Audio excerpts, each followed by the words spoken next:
നെഞ്ചിലെ വെളിച്ചത്തിൻ കതിരെടുത്ത്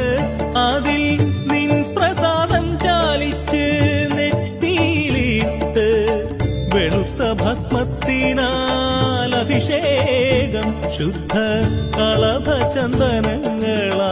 അഭിഷേകം ഈരേഴുലകിനും അധിപതിയാമെന്നയ്യപ്പ എന്നിൽ കാരുണ്യാമൃത തീർത്ഥം ചൊരിയണമയ്യപ്പ അയ്യപ്പ ശരണമയ്യപ്പ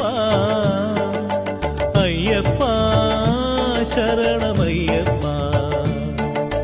ശബരിമലയിൽ തങ്കസൂര്യോദയം ഈ സംക്രമപ്പുലരിയിൽ അഭിഷേകം ഭക്തകോടി തേടിയെത്തും സന്നിധാനത്തിൽ വന്നെത്തും